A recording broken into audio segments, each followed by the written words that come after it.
Yun, isang mapagpalang araw po sa ating lahat mga kalingap, mga kabisnes. At yun, for today's video po ay gawin po natin ng reaction.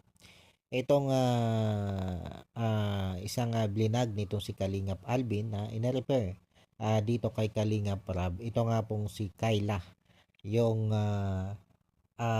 buhangin girl na ito nga na tatlong beses nang nai-vlog nitong si Kalingap Rab na talaga namang pinahanga tayo nitong batang ito mga kalingap, mga kabisnes. At yun, bago po tayo magpatuloy sa ating reaksyon mga kalingap, mga kabisnes, ay syempre wag po nating kakalimutang patuloy na suportahan ang ama ng kalingap na si Kuya Bal Santos Matubang. Ganon din po si Kalingap Rab at syempre ang may bahay ni Kuya Bal Santos Matubang na si Ate Edna Vlog. At ganon din po ang mga ang lahat ng Kalingap partners at lahat ng Kalingap reactor. Patuloy lang po natin na silang suportahan at syempre, ganon din po ang inyong lingkod, Anime Reactors TV.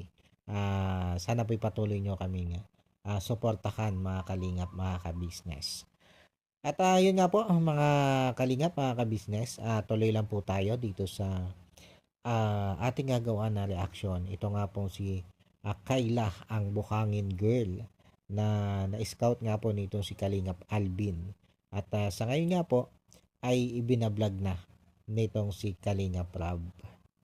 At nung una nga po itong puntahan ni Kalingap Rab kasama itong si Kalingap Alvin ay hindi nila ito natagpuan doon sa mismong bahay nitong ito nga po nitong si Kayla.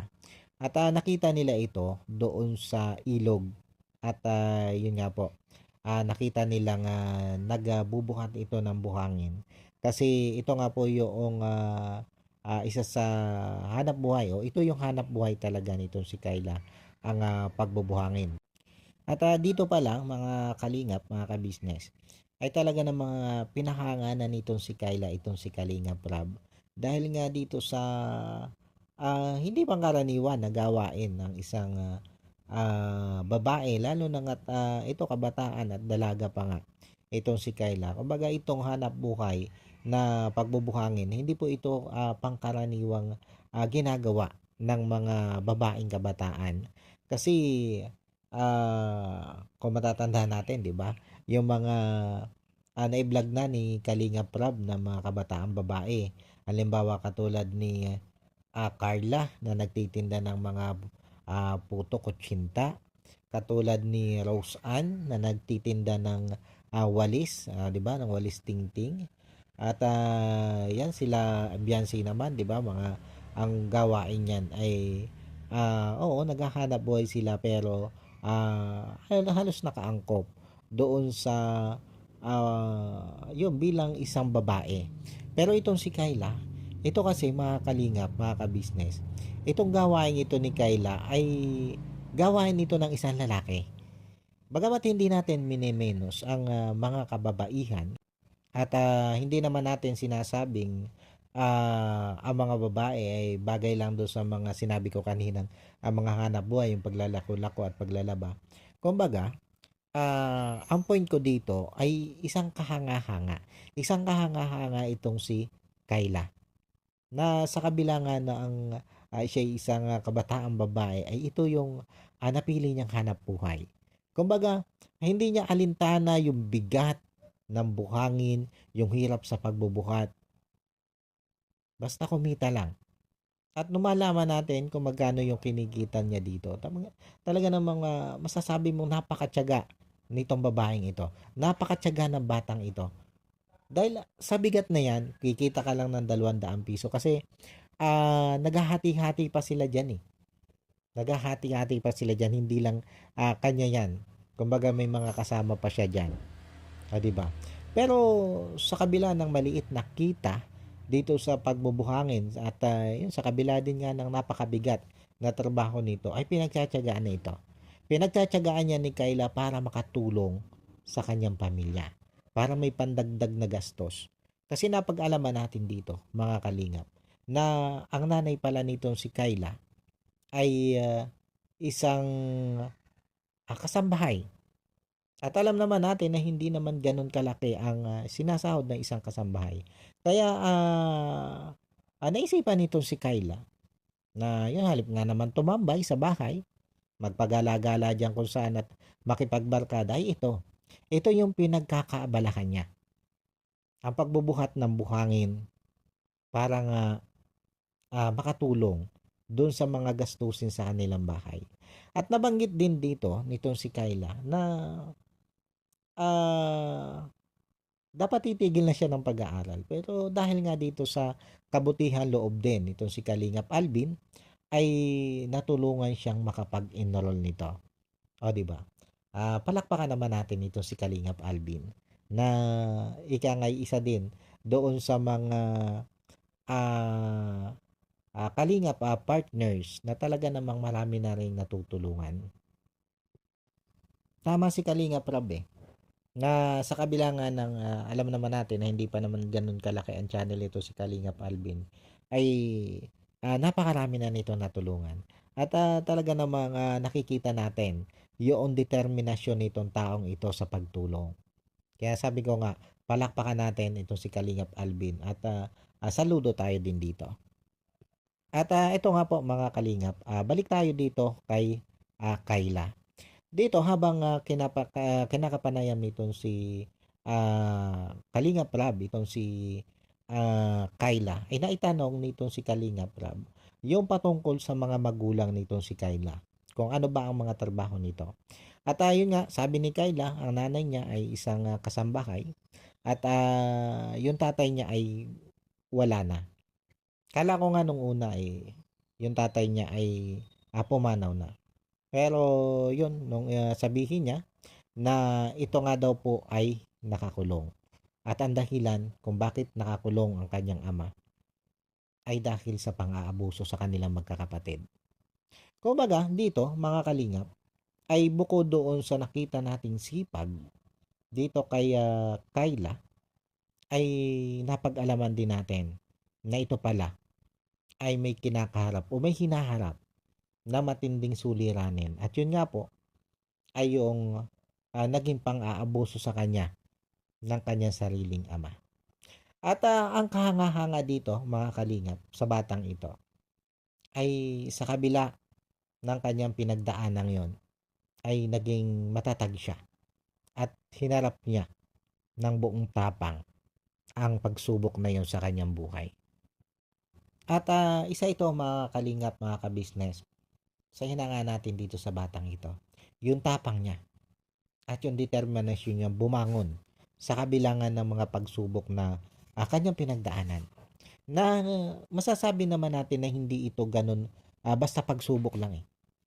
Kundi isa itong napakabigat na pagsubok para sa isang katulad niya na kabataang babae na napagsamantalahan niya ang kanyang pagkababae at sariling ama pa niya ang nagsamantala sa kanya. Diba mga kabisnes, mga kalingap, napakasakit nun para dito kay Kyla. Pero hinarap niya ng buong tapang. Kaya kahanga-hanga ang attitude ng batang ito. Kahanga-hanga yung tatag niya. Diba mga kalingap, mga kabisnes? Pero dito, kapansin-pansin pa po dito kay Kyla, yung medyo naiilang pa siya dito kay Kalingap Rab o nahihiya na yun, syempre, ika nga'y una pa lang itong pagbablog sa kanya, bagamat kilala na niya ito sila Kalingap Rab bilang isang mga charity vlogger, ay andun pa rin na yung siya na nga yung ibinablog, andun yung hiya. Yun andun yung hiya nga nakita natin dito. At ang isang ikinatuwa ko dito, alam nyo mga Kalingap, dito kay Kyla, ay nung inaabutan na ni Kalingap Rab ng tulong pinansyal na halos hindi niya matanggap yung tulong pinansyal na iniaabot ni Kalingap Rab na halagang 10,000. At para sa kanya ay sobrang laki na nun. Na parang hindi niya kayang tanggapin dahil nga yun, ayon din naman kay Kyla ay doon lang siya nakahawak o nakatanggap ng ganong kalaking tulong, ng ganong kalaking pera. Dito makikita mo, mga kalingap, na itong si Kyla simpleng kabataan lang siya. Simple lang yung buhay na gusto niya. At hindi siya materialistic na tao. Hindi siya yung tipo ng tao na pakabig lang ng pakabig. Yung tanggap lang ng tanggap. Kasi, yun nga, kung mapapansin nyo yung ibinibigay ni Kalinga Prab na 10,000 piso na tulong dito kay Kayla, halos hindi talaga niya matanggap yun. Sabi ko nga, grabe, nakakabilib ang batang ito. Hindi siya, alam nyo, yung mga gantong klase ng tao, ito yung masarap tulungan. Na alam mo na hindi ka aabusuhin. Alam mo na i-appreciate niya ng, ng tama yung tulong na ibibigay mo.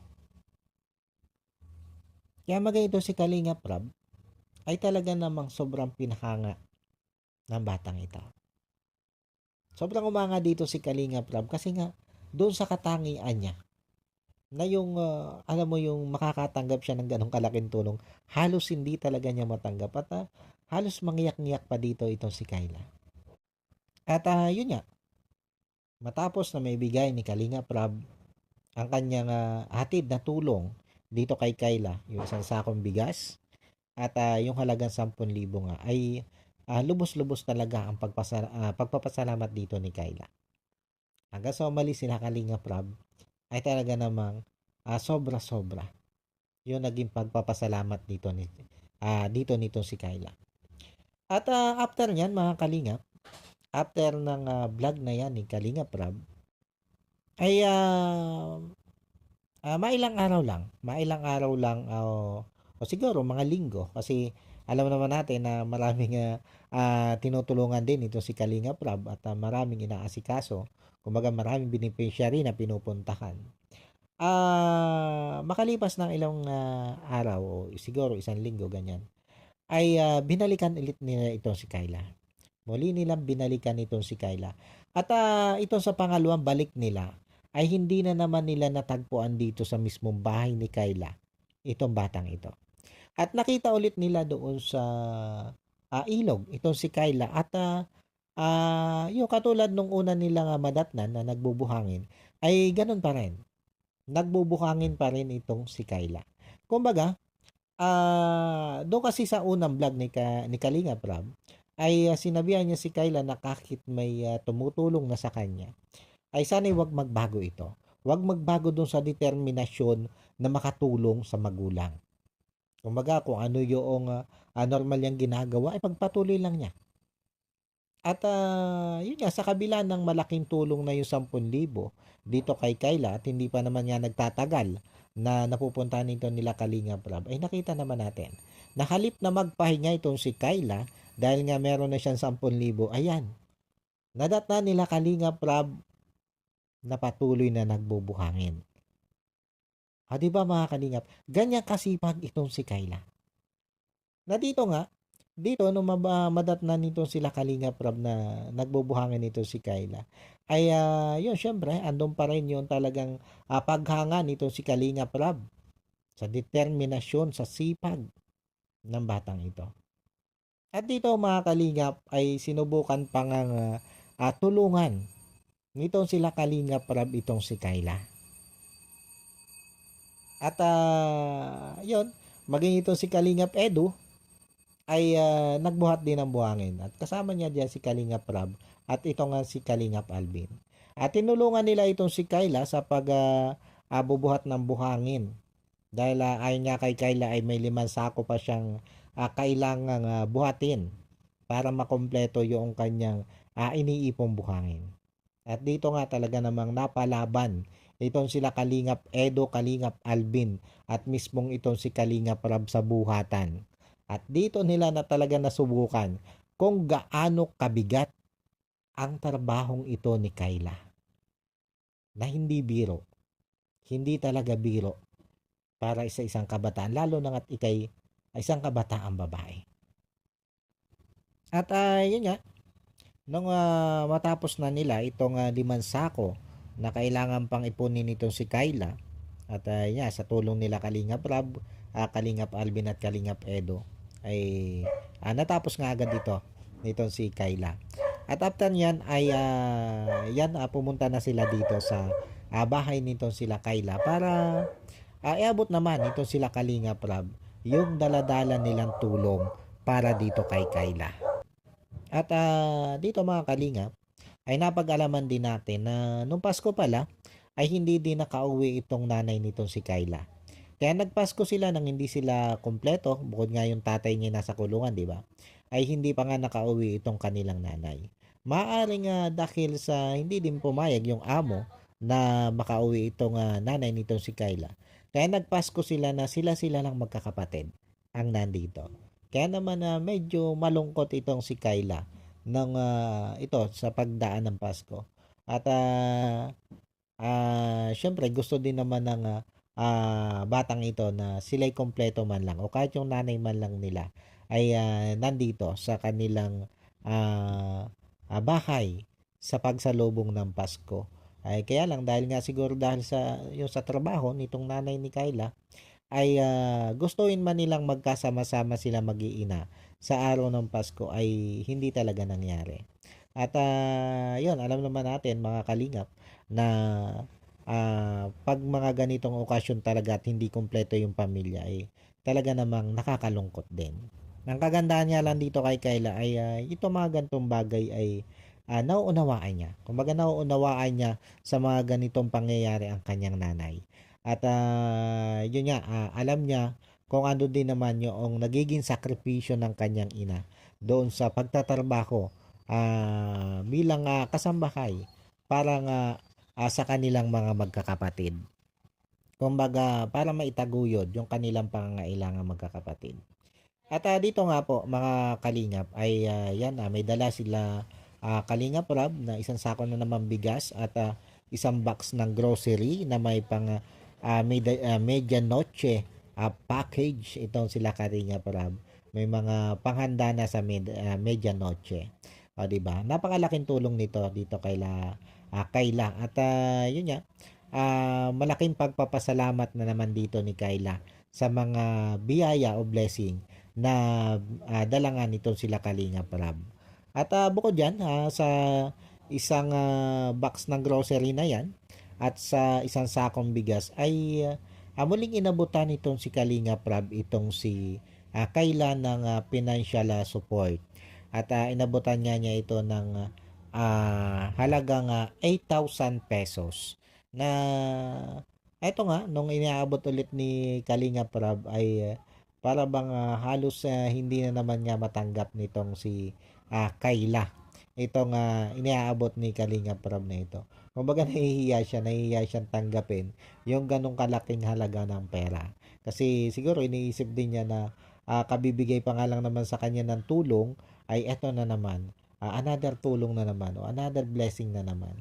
At ito naman ay inaasahan na natin mga kalingap, mga kabisnes, na once na talagang ikaw ay natulungan o nasimulang tulungan ng nito ng Kalingap team, lalo nga nito sila Kalingap Rob, ay talaga namang uulanin ka talaga ng blessing. Ika nga unti-unting mababago ang buhay mo. At marami na tayong napatunayan o nasaksihan na mga natulungan nito sila Kalingap Rob na talaga namang nagbago ang pamumuhay. Mula dun sa hikahos na pamumuhay ay sa ngayon ay nakikita nating masagana na ang nagiging pamumuhay. For example na lang dyan itong sila Joy Diwata, di ba? Alam natin kung gaano ang hirap na pinagdadaanan niya sila Joy Diwata bago nga ito may vlog nitong sila Kalingap Rob o bago matulungan ito sila Kalingap Rob. Nandyan din ito si Carla, o di ba?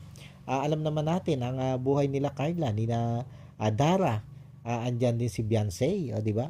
Alam natin kung gaano kahirap ang pinagdadaanan ng mga yan.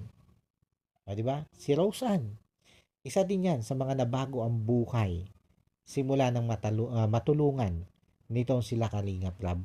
At itong si Kayla, itong ang ating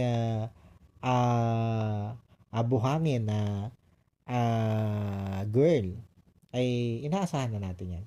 Inaasahan na natin na unti-unti nang mababago ang buhay nito. Basta maging yung sumunod din lang siya. Sumunod din lang siya sa kung ano yung payo ng mga kalingap. Lalo na nito sila Kalingap Rab. Para naman hindi din madismaya yung mga tumutulong sa kanya. Dahil syempre, bukod yan kay Kalingap Rab na nag-aabot sa kanya ng tulong, ay hindi mawawala dyan ang maraming sponsor na magpapahati din sa kanya ng tulong. Kasi nakita naman natin nakita nating lahat kung gaano kadeterminado itong si Kayla para makatulong sa kanyang pamilya. At nakita nating lahat kung gaano ka-deserve nitong si Kayla ang matulungan. 'Di ba mga kalingap, mga ka-business? At pagkatapos niyang partner na yan, ay muling binalikan nitong sila Kalingap Rab itong si Kayla sa pangatlong pagkakataon. At sa pangatlong pagkakataon, mga kalingap, ay nadatna na nila itong si Kayla na narito sa kanilang bahay. Kasi nung time na yan ay medyo malaki yung tubig sa ilog kaya hindi makapagbuhangin itong si Kayla. Pero kung yung nagkataon na medyo maganda yung panahon at hindi malaki yung tubig sa ilog, asahan na natin yan. Asahan na natin yan mga kalingap na madadatnan yan nitong sila Kalingap Rab na nariyan na naman sa ilog at nagbubuhat na naman ng buhangin. Kaya nga lang, ayun nga, dahil nga sa mataas yung tubig, ay eto, nadatnan nitong sila Kalingap Rab, itong si Kayla na narito sa kanyang bakay at pansamantalang nagpapahinga. At dito, mga kalingap, ay niyaya nitong si Kalingap Rab, itong si Kayla, na lumabas o masyal sa labas, mag-mall. At ito din kasi yung bilin ng isang butihing sponsor na ito nga, nang dahil sa nakita nilang kabutihan ng loob nitong si Kayla at sabi ko nga yung determinasyon niya na makatulong sa pamilya, yung tatag niya, kumbaga hinangaan din ito ng maraming viewers at ito nga may nakakita ng sponsor sa kumbaga may nakakita na sa kabutihan ng loob nitong si Kayla na isang sponsor o ng mga magi-sponsor sa kanya. At pinadala niya itong si Kayla ng halagang nasa 11,000 kasi dalawang sponsor yung nagpadala dito Isang 10,000 at saka isang 1,000. Na ang bilin ay ipamili nitong si Kalinga Prab o sa mga mamili ni Kalinga Prab itong si Kayla. Kaya lang, nung ipasyal na ito ni Kalinga Prab o nung dalyan na ni Kalinga Prab sa mall, ay nung nandun na sila sa mall at mamimili, ay medyo naalangan itong si Kayla dahil dun sa nakita niyang mga presyo na mga bilihin doon. Kumbaga, parang nahihiya siya mamili na ganun ka mamahal yung bibili niya. At siguro nangihinayang din. Nangihinayang din doon sa gagastusin niya para doon sa mga gamit na gusto niyang bilhin na sa ganung kalalaking halaga. Na siguro iniisip niya na sa labas, sa palengke, may mga ganyan din namang mga bag o kung ano man yung gusto niya ay mura lang niya mabibili, 'di ba, mga kalingap. At ito yung isa sa nakikita nating dahilan kung bakit hindi nga namili diyan si Kayla. Kaya sabi ko nga nakakatuwa naman itong bata na ito. Na kung tutuusin, libre na yan, libre na. Hindi na siya gagastos diyan. At ayun nga, halip nga siya mamili, halip na samantalahin niya yung ganong pagkakataon na binibigay na sa kanya ng libre, mamili ka na lang ng kung ano yung gusto mo dyan, ay hindi pa rin niya ginawa. Dahil ang sabi nga niya, ang mamahal ng presyo at ayaw niyang gumastos ng ganong kalaking halaga nang para doon sa mga gustong bagay lang niya na o doon sa mga material na bagay na oo nga't gusto niya pero hindi naman niya siguro ganun kakailangan. Kumbaga, maaaring ito si Kayla ay namulat doon sa mas mahalaga yung kailangan kaysa doon sa gusto mong bagay. Yun yung nakikita natin dito. Pero bagamat ay, yun nga, hindi namili ito si Kayla ng mga yung mga gusto niyang bilhin dun sa mall na yun din naman yung bili ng sponsor. Mas pinili na lang niya na tanggapin na lang bilang pera yung padala ng sponsor at ilaan na lang sa mas importanteng bagay. Yun yung na yun yung napagdesisyon natin si Kayla na para sa akin ay isang kahangahangan desisyon. Isang tamang desisyon, mga kalingap. Ito naisip na ito ni Kayla. Kasi marami naman nga na marami kang gusto, oo, ando na. Marami kang gustong bilhin na para sa sarili mo. Pero yun nga, mas pinili niya na ilaan yung gagastusin niya doon sa mga importanteng bagay. Lalo na nga doon sa budget nila na nila magkakapatid sa pag-aaral at maging doon sa mga gastusin doon sa bahay. Mas doon niya iniisip na ilaan na lang yung perang ipamimili niya ng mga gamit na gusto niya na siguro ay sabi ko nga ay hindi naman talaga niya ganun kakailangan. Bagamat kailangan din niya yon kung tutuusin, lalo mga bag, di ba? Mga damit. Pero mas iniisip siguro dito ni Kayla na mas sigit niya na kailangan nilang buong pamilya ay yung financial. Dahil nga yon bukod nga sa budget sa pagpasok o sa pag-aaral ay yung pangangailangan doon sa pang-araw-araw nila sa bahay para makatulong siya doon sa kanyang nanay na nagsusumikap na maging o magtrabaho bilang kasambahay. 'Di ba? Napakabuti ng puso nitong si Kayla at napaka-practical din ito. Pero yun, dahil nga sa hindi pumili itong si Kayla ng mga gamit na pwede niyang bilhin doon sa mall, ay itong si Kalinga Prab na lang ang nag-inisyatiba. Nabilhan itong si Kayla ng isang bag, binalan pa niya ito ng earphone at ng tsinelas. At bukod dyan, ayun nga, nag-milk tea sila doon na medyo napa-comment pa nga itong si Kayla sa presyo ng milk tea dahil sa labas daw yung 35 lang yon at doon nga sa loob ng mall ay medyo pricey. At dito natin makikita mga kalingap na talagang itong si Kayla ay hindi siya talaga hindi siya yung mapagsamantalang bata. Hindi siya mapagsamantalang tao. So sa iba-iba yan, o sige bahala ka, gastusin mo, gastusan mo ako, gastusin mo yan, bibiling ko lahat ng gusto ko dahil yan ang bilin mo, yan yung gusto mong pagawa sa akin. Pero hindi siya ganun. Iniisip din niya yung perang gagastusin sa kanya ng mga tumutulong sa kanya. Hindi siya mapagsamantalang tao. Yan yung isa sa nagustuhan ko dito kay Kayla. Kaya nga sabi ko, nung mapanood ko ito, sabi ko gusto kong gawa na reaction. Gusto kong purihin ang nakita kong napakagandang attitude ng batang ito. At sana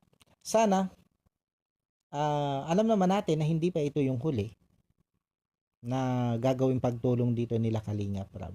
Alam natin na hanggat nagpapablog itong si Kayla ay hindi yan bibitawan basta-basta nila Kalinga Prab. At patuloy nilang tutulungan yan hanggang sa tuluyang mabago ang buhay nitong si Kayla. Lalo na nga't may hangarin itong makapagtapos ng pag-aaral. Alam natin na hindi yan pababayanan nila Kalinga Prab. Pero sana nga lang ay makita din na mga butihing sponsor ng Kalingap itong si Kayla, ang kalagayan ni Kayla. At syempre sabi ko nga yung kabutihan ni Kayla. At sana idagsain din ito ng maraming blessing. Mas marami pang blessing. Para naman yung hinahangad nito si Kayla na magkasama-sama na sila doon kasama yung kanyang nanay ay matupad na. Dahil kung halimbawa marami ang magbibigay ng blessing o pagtulong dito ng sponsor, ay maaaring makaisip ang mga ito ng isang mapapagkakitaan na hindi na sila magkakalayo-layo pang mga mag-iina. Na nandun lang yung nanay nila, makakapag-asikaso sa kanila, makakatingin sa kanila sa pang-araw-araw na gampanin para sa kanilang magkakapatid. Kumbaga, makakatuwang na nitong si Kayla yung kanyang nanay. Kung sakaling itong nanay niya ay hindi na magtatrabaho, hindi na kailangan lumayo para may ikabuhay lang sila. Kasi maging marunong lang itong sila Kayla. Andiyan naman yung nanay niya. Pwede silang mag-isip ng isang munting negosyo. Para nang sa ganun, ay hindi na nga po kailangan pang lumayo nitong nanay ni Kayla para magtrabaho, para mag-provide ng financial para sa pansuporta sa kanilang magkakapatid o sa kanilang buong pamilya. At yun yung sana, yung sabi ko nga, sana yan yung mangyari. Ngayon tinutulungan na nito sila Kalinga Prab, itong si Kayla. Yan yung hangad natin dito sa kay Kayla. Para naman hindi lahat ng bigat ng obligasyon sa kanyang mga kapatid ay mag-isang pinapasa nitong si Kayla. Kung andyan na yung nanay niya, makakatuwang na niya yung kanyang nanay. Di ba mga kalingap, mga ka-business? Kaya sana mangyari yan. Sana, sabi ko nga, dalangin ko na makita ng mga butihing sponsor ng kalingap itong si Kayla at tulungan nila. Katulad ng pagtulong nila dun sa ibang talaga namang masasabi natin na bago na ang buhay nang dahil nga sa tulong ng kalingap at ng mga sponsor ng kalingap. Yun pa paano mga kalingap, mga ka-business. Hanggang dito na lang po itong aking reaction video. At sana po ay nagustuhan nyo itong aking reaction video ito. At maraming salamat po sa patuloy pong sumusuporta sa akin, mga ka-business, mga kapapi, mga kalingap. Maraming salamat po sa inyong lahat. At ayun, syempre bago tayo magtapos, ay yun, wag lang po natin kakalimutan suportahan ang ama ng kalingap na si Kuya Bal Santos Matubang, Kalingap Rob at syempre ang may bahay ni Kuya Bal Santos Matubang na si Ate Edna Vlog. At syempre ganun din po ang lahat ng Kalingap partners. Yan, nandyan din si Kalingap Alvin, di ba? At ganun din ang mga Kalingap reactors na nakakatulong din po sa programa ng Kalingap. Patuloy lang po natin suportahan. At isama na rin po natin sa ating mga susuportahan mga Kalingap. Itong sila Ka-Business Official, Papa Dins TV at Ka-Business Family. At syempre ganoon din po ang inyong lingkod, mga Kalingap. Patuloy nyo po akong suportahan. At maraming salamat po sa mga yung patuloy na yung nagsusuporta na sa akin at patuloy pa rin nagsusuporta hanggang sa ngayon. Maraming salamat po at yun, belated Merry Christmas and advance Happy New Year po sa inyong lahat. Muli po, maraming salamat. God bless po sa inyong lahat. At I love you all. Bye-bye.